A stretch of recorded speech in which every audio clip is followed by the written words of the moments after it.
আমরা আমাদের প্রিয় মানুষগুলিকে গিফট দিই। আর গিফট দেওয়ার জিনিসগুলির চেষ্টা থাকে যে সেই জিনিসগুলি যেন খুব সারপ্রাইজিং হয়। আজকের ভিডিওতে নিয়ে আসলাম সারপ্রাইজিং কিছু গিফট। পুরো ভিডিও দেখতে থাকুন আর দেখুন কি সারপ্রাইজিং জিনিস পুরো ভিডিওতে আছে। এটা দেখুন, একটা ঝিনুক আকৃতির শোপিস। এই শোপিসে ভিতরে যে লাইটটা, ওই লাইটটা জ্বালানোতে মনে হচ্ছে যে একটা পাল জ্বলজ্বল করছে। যে কেউ এই জিনিসটা পাওয়া মাত্রই অনেক খুশি হয়ে যাবে।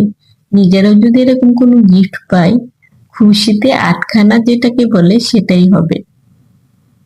তারপর দেখুন এখানে চমৎকার একটা গিফট বক্স, অনেকগুলি চকলেটের একটা সুন্দর গিফট বক্স। এটাও দেখুন কি চমকে দেওয়ার মতো একটা জিনিস।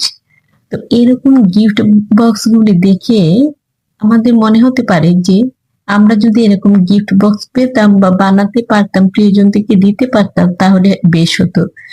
এই নেক্সট ভিডিওতে আপনাদের জন্য এই সারপ্রাইজিং বক্স বানানোর ভিডিও নিয়ে আসবো, অবশ্যই দেখবেন আর প্রিয়জনদেরকে সারপ্রাইজ দিতে পারবেন। দেখুন কি চমৎকার গিফট এগুলি, দারুণ একটা জিনিস, চমকে দেওয়ার মতো একটা জিনিস। আবার এই জিনিসটা দেখুন, এই গিফটটাও, এই বক্সটাও আপনাদেরকে আমি বানানো দেখাবো নেক্সট ভিডিওতে।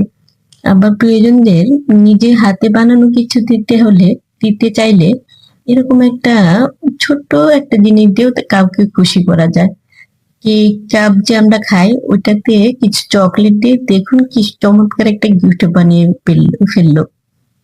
আমার এখানে দেখুন ললিপপ নিয়ে তারপর একটা লাল কাপড়ে মুড়িয়ে পাতাগুলি কাগজ দিয়ে এঁটে দেওয়াতেই মনে হচ্ছে গোলাপের অনেক বড় একটা তোড়া হয়ে গেল। দর্শক, কেমন লাগলো আজকের ভিডিওটি? এরকম সারপ্রাইজিং গিফট দেখতে অবশ্যই লাইক কমেন্ট করে জানাবেন।